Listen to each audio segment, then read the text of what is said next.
tidak. Di dalam nama Bapa, Putra, dan Roh Kudus, diberkatilah pelayanan ini dari awal hingga akhir. Roh Kudus, hamba mengundang Kau, datanglah, lawatlah setiap kami, dalam nama Tuhan Yesus. Amin. Shalom Ibu Evi, Ibu Elita, Ibu Linda, dan semuanya yang baru bergabung. Selamat pagi. Sebentar ya, saya betulkan dulu screen-nya.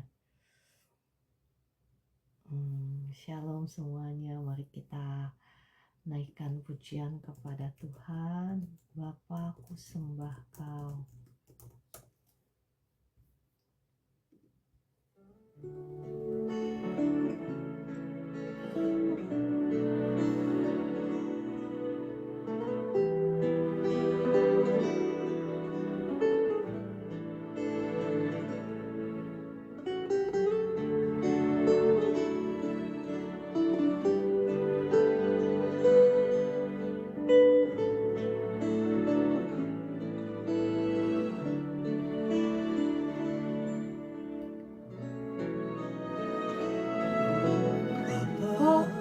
Ku sembah Kau, Bapa, ku sembah Kau, kasih-Mu besar dalam hidupku. Bapa, ku sembah Kau, Bapa, ku sembah Kau, Bapa, ku sembah Kau, kasih-Mu besar dalam hidupku. Bapa, ku sembah Kau. Yesus, ku cinta Kau. Yesus, ku cinta Kau. Kasih-Mu besar dalam hidupku. Yesus, ku cinta Kau. Kasih-Mu besar dalam hidupku. Yesus, ku cinta Kau. Yesus, Ku cinta Kau.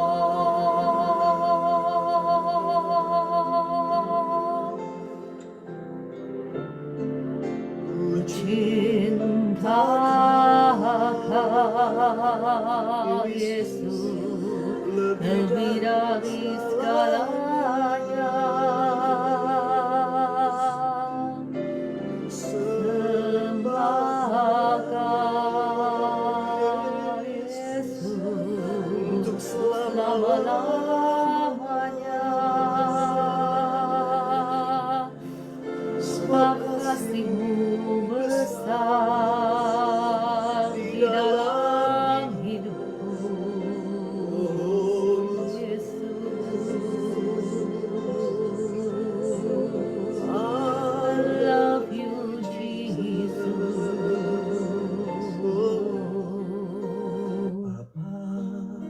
Ku sembah Kau, Bapa, ku sembah Kau.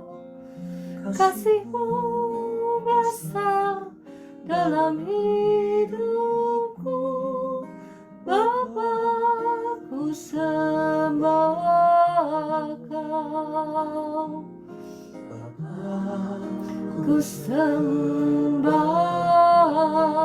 Kau, Bapa, ku sembah Kau. Kasih-Mu besar dalam hidupku. Bapa, ku sembah Kau.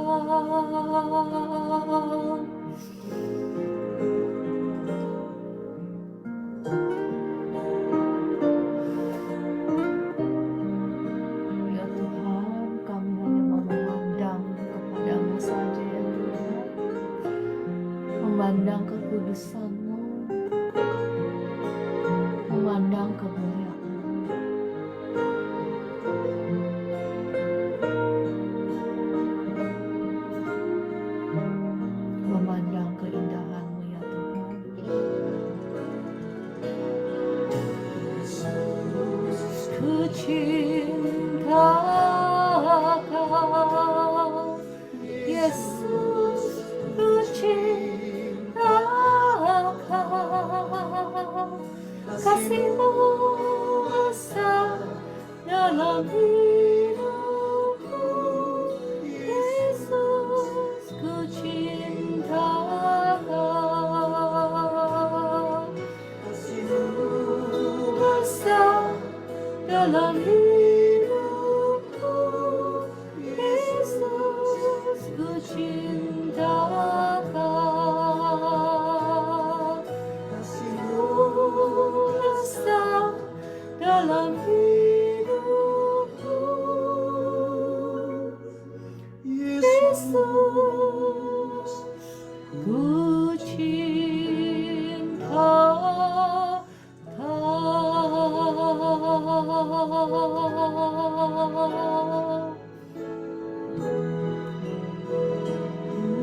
Cinta Kau, Yesus,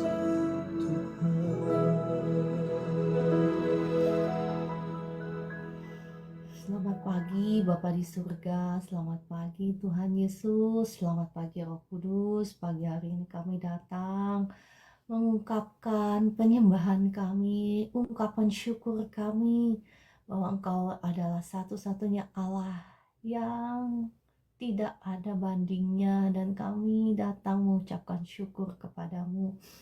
Pagi hari ini Bapa di surga, kembali kami ingin mendengarkan suara firman-Mu.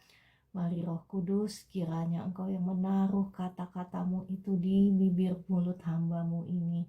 Dan Roh Kudus, tolong setiap kami kekasih-kekasih-Mu, terangi mata hati kami semua dengan kebenaran firman-Mu, sehingga kami boleh mengerti firman-Mu, sehingga kami boleh dibawa dari kemenangan menuju kemenangan, dari kemuliaan menuju kemuliaan, dalam nama Tuhan Yesus.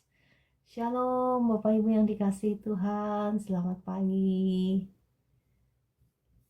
Apa kabar pagi hari ini? Semangat, kita mau sama-sama belajar firman Tuhan kembali ya. Bapak Ibu boleh bantu saya tap-tap layar sebentar saya cari musik ya.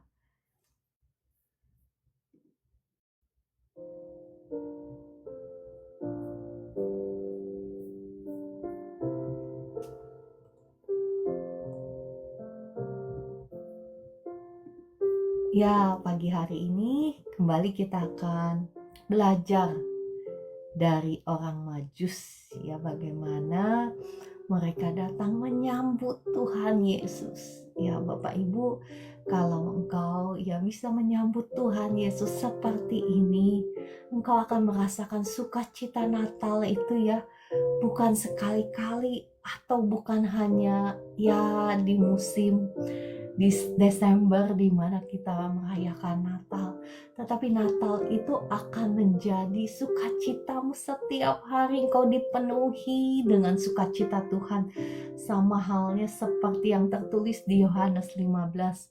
Sukacitaku akan penuh kepadamu ketika engkau melakukan firman-Ku, ketika engkau tinggal di dalam kasih-Ku. Ya kan, ada bagiannya bagi kita untuk tinggal di dalam kasih Tuhan. Tuhan memang mengasihi kita, tetapi pertanyaannya apakah Anda dan saya mau tinggal di dalam kasih-Nya?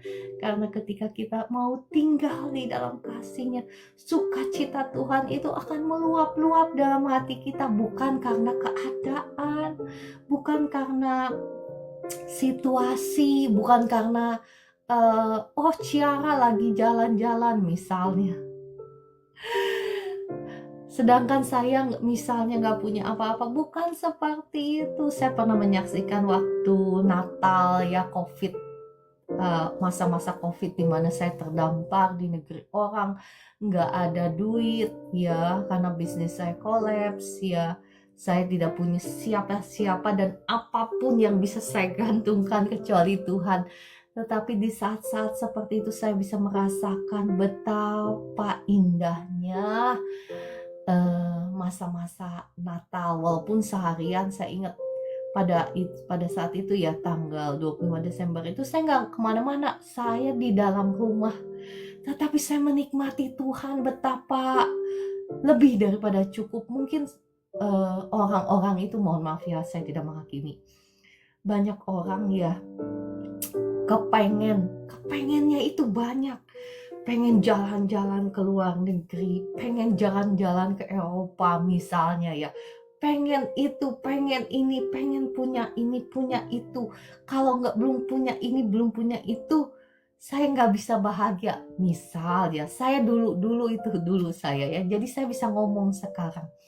Tetapi sesungguhnya ya, kalau engkau bisa mengalami Tuhan, jatuh cinta sama Tuhan, falling in love with Jesus, sama seperti orang Majus ini ya, engkau bisa merasakan betapa Tuhan itu yang terbaik dalam hidupmu. Dan engkaulah, maksud saya, Tuhanlah satu-satunya yang bisa memuaskan isi hati kita. Dan ketika kita memiliki Tuhan, sudah cukuplah itu bagi kita. Ya, mungkin Bapak Ibu yang belum sampai ke sana nggak apa-apa ya, nanti saya akan berdoa supaya Bapak Ibu juga dijamah oleh kuasa kasih Tuhan, sehingga engkau juga bisa falling in love again ya, jatuh cinta lagi sama Tuhan Yesus. Dan engkau juga bisa merasakan itu. Dan ketika engkau jatuh cinta sama Tuhan Yesus ya, maka engkau juga akan seperti orang Majus ini yang memberikan yang terbaik dari harta perbendaharaannya. Karena namanya orang falling in love, mungkinkah, saya bertanya kepada Bapak Ibu, ketika engkau jatuh cinta misalnya sama pasanganmu, apakah engkau nggak punya keinginan untuk dekat-dekat sama pasanganmu? Enggak, bukan. Bukankah ketika kita jatuh cinta, perkataan-perkataan kita, seringkali kita mengatakan, seringkali kita berbicara misalnya ke teman, atau ke saudara, atau ke orang tua, kita membicarakan kekasih kita, bukan? Ya atau tidak? Nah, sekarang Bapak Ibu, siapa yang sudah lama gak pernah menceritakan tentang Tuhan Yesus? Karena apa yang keluar dari mulut kita itu adalah apa yang ada di dalam hati kita, bukan? Ya kan, kalau isi hati kita tentang pasangan yang kita kasihi, yang kita sedang jatuh cinta gitu ya, gak mungkin kita tidak membicarakan tentang dia. Karena mau makan ingat si doi, mau minum ingat si doi. Ada kan lagunya itu, siapa nih Bapak Ibu yang ingat ya? Mau ke belakang ke toilet ingat si doi, iya kan? Iya kan? Nah, demikian pula kalau kita falling in love with Jesus, ya mungkin topiknya itu jarang dibahas ya. Tetapi saya percaya ini adalah isi hatinya Tuhan, karena Tuhan itu adalah Tuhan yang relasional. Maksudnya Tuhan itu yang mengasihi kita. Masih ingat kita membahas kitab Amsal tentang hikmat, bahwa hikmat itu saya men-sharekan kepada Bapak Ibu dari kitab Amsal, bahwa hikmat itu adalah Tuhan Yesus sendiri, ya kan? Dikatakan di kitab Amsal bahwa aku ini ya sebagai anak Allah ya, dan kesenanganku adalah anak-anak manusia. Itu adalah penjelmaan Kristus yang sebelum lahir ke dunia ini ya. Dikatakan kesenangannya Tuhan Yesus itu siapa? Kita, anak-anak manusia. Kita adalah kesenangannya. Bayangkan Bapak Ibu, Anda dan saya itu kesenangannya Tuhan Yesus. Di mana ada Allah yang relasional seperti Allah yang kita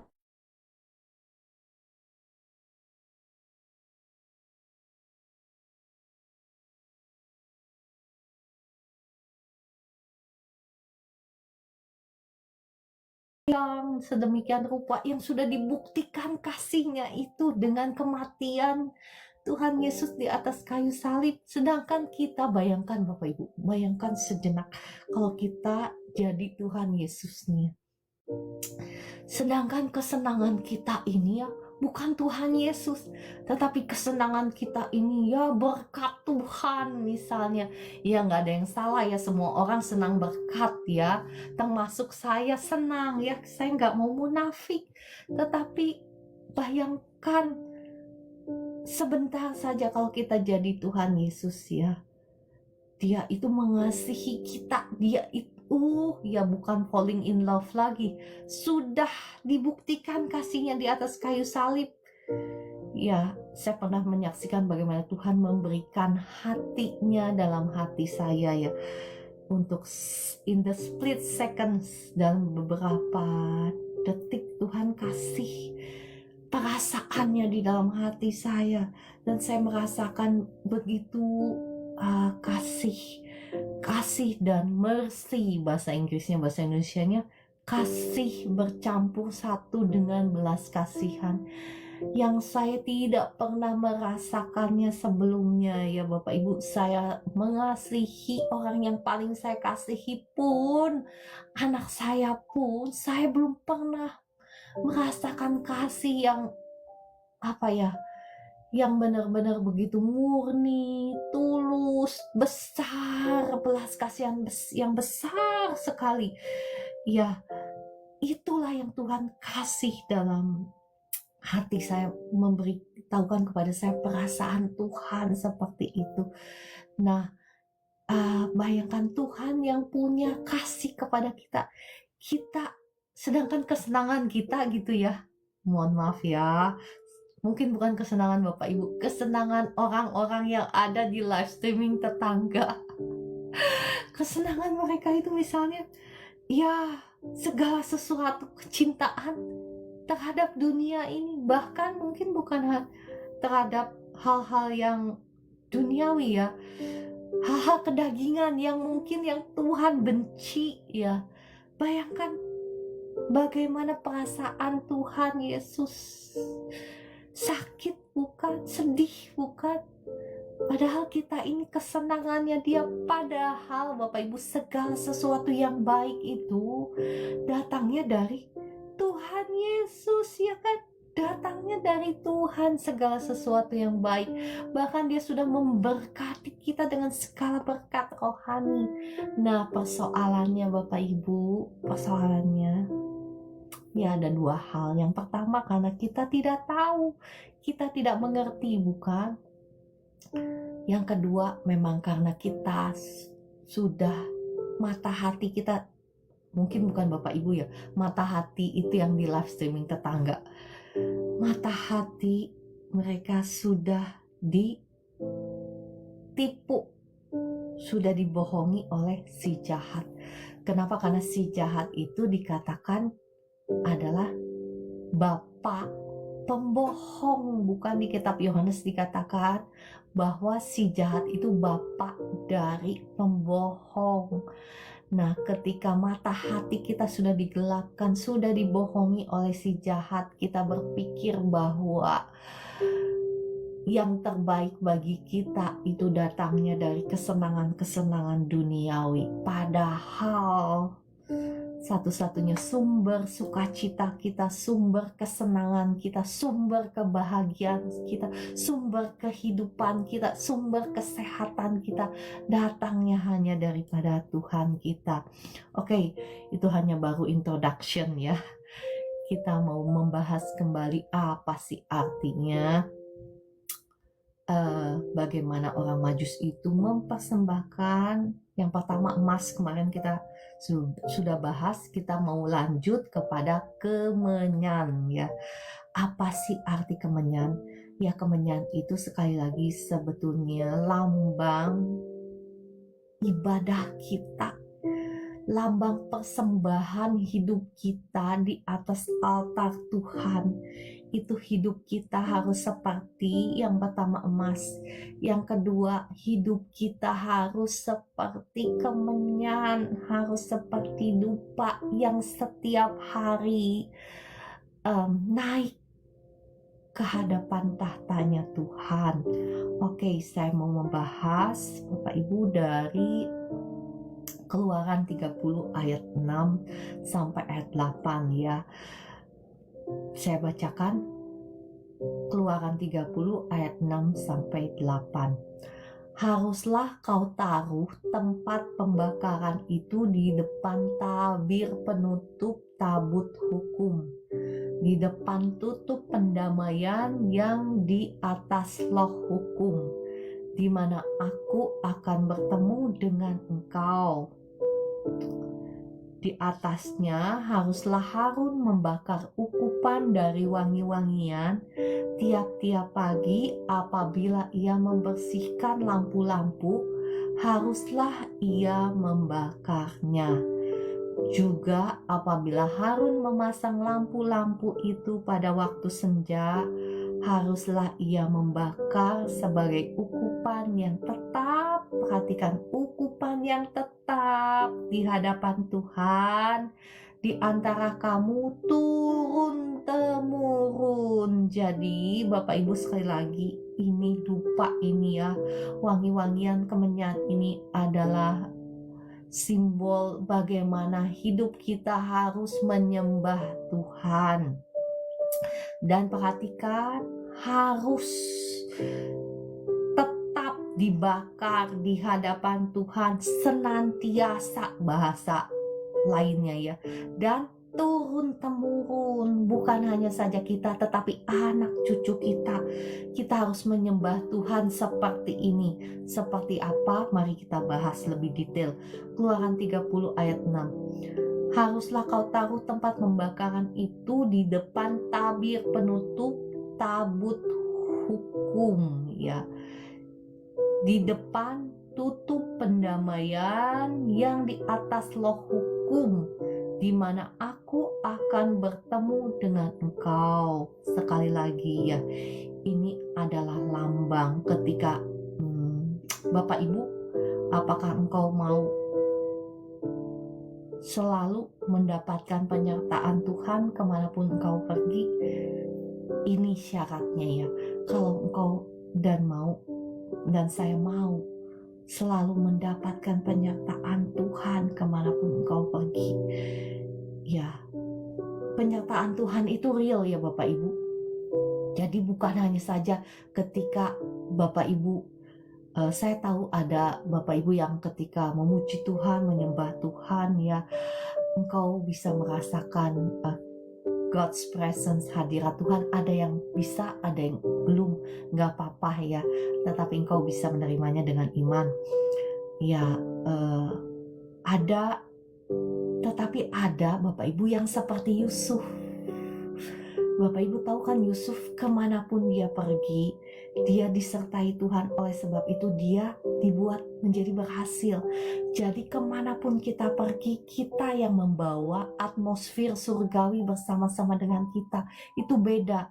Jadi ada orang-orang yang ketika datang pergi ke suatu ibadah yang diurapi Tuhan, ketika menaikkan puji-pujian penyembahan, kita merasakan God's presence, kita merasakan hadirat Allah.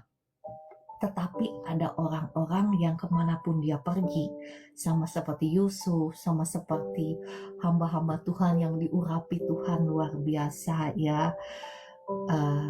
Bagaimana kemanapun mereka pergi, merekalah yang membawa atmosfer surgawi itu bersama-sama dengan mereka. Nah, syaratnya apa? Balik lagi ke Keluaran 36 ya. Haruslah kau taruh tempat pembakaran itu di depan tabir penutup tabut hukum, di depan tutup pendamaian. Ini kembali lagi sebetulnya simbol ya, simbol bahwa hukum ingat Tuhan itu mencintai hukum, Tuhan itu mencintai keadilan ya. Ini adalah simbol bahwa simbol anugerah Tuhan ya. Simbol tentang bagaimana Tuhan Yesus sudah menggenapi hukum itu di atas kayu salib. Jadi dikatakan dupa itu wangi-wangian. Wangi-wangian apa? Wangi-wangian bagaimana Tuhan Yesus yang pertama ya saya bahas masih di Keluaran 36. Bagaimana hukum itu sudah dipuaskan. Jadi kita yang berdosa ini sudah digenapi, hukumannya sudah digenapi di dalam Tuhan Yesus.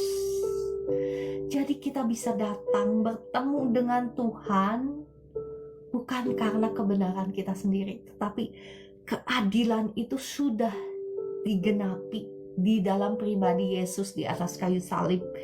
Jadi sekali lagi kita bisa datang kepada Tuhan bukan karena kebenaran kita sendiri. Kita bisa merasakan hadirat Allah ya. Sesungguhnya bukan karena kebenaran kita sendiri, tetapi karena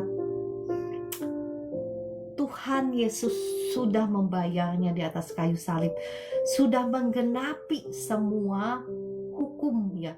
Makanya dupa itu lambang ya, simbol mengingatkan apa yang Tuhan Yesus sudah lakukannya di atas kayu salib.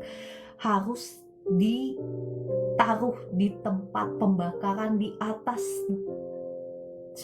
depan tabir penutup tabut hukum dan di depan tutup pendamaian. Jadi kita ini sudah didamaikan oleh karena Kristus. Jadi dupa itu melambangkan memorial, ingatan akan apa yang Tuhan Yesus sudah lakukan di atas kayu salib.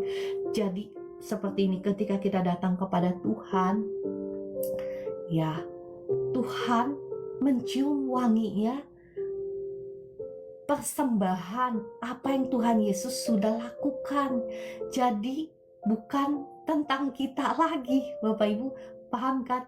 Jadi Tuhan Yesus menggantikan posisinya kita yang berdosa. Ketika kita datang menghadap Tuhan, dupa itu melambangkan ketika Tuhan mencium dupa itu, wangian itu, dia melihat, oh, persembahan anakku di kayu salib itu menjadi wewangian yang indah, yang manis ya.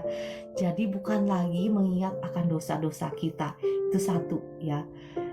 Makanya diletakkan di depan tabir penutup tabut hukum dan di depan tutup pendamaian yang di atas loh hukum.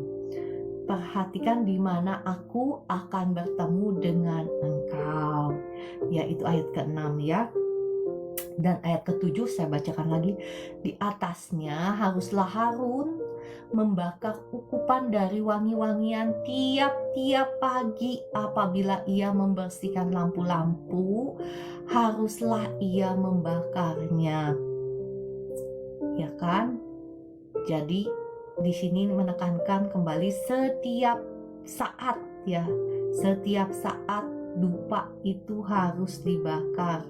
Dan ayat ke-8 juga apabila Harun memasang lampu-lampu itu pada waktu senja, haruslah ia membakarnya sebagai ukupan yang tetap di hadapan Tuhan. Lampu-lampu ini sebetulnya melambangkan, kembali lagi simbol ya, simbol buah-buah pertobatan kita Bapak Ibu. Makanya di kitab Matius dikatakan kamu adalah terang dunia. Tidak ada seorang pun yang menyalakan pelita dan menaruhnya di bawah gantang, tetapi dia akan menaruhnya di atas maksudnya di atas tempat pelita ya kan, supaya terangnya menerangi seluruh isi rumah. Nah demikian pula Anda dan saya. Apa yang dimaksud dengan lampu-lampu itu? Lampu-lampu itu buah-buah pertobatan kita, perbuatan baik kita. Dan itu harus selalu menyala di hadapan Tuhan, Bapak Ibu. Demikian pula kalau kita berkata kita ingin beribadah, kita ingin menyembah Tuhan. Masih ingat janji Tuhan kepada orang yang beribadah? Makanan minumannya otomatis diberkati Tuhan, ya kan? Masih ingat ayat firman Tuhan, ayat emasnya Bapak rohani kita, siapa? Bapak Pastor Andi Simon. Ayat andalannya apa? Bahwa orang yang beribadah kepada Tuhan itu makanan minumannya diberkati Tuhan, dan sakit penyakit akan dijauhkan daripada kita, ya kan? Tidak akan ada seorang pun yang mandul, ya kan?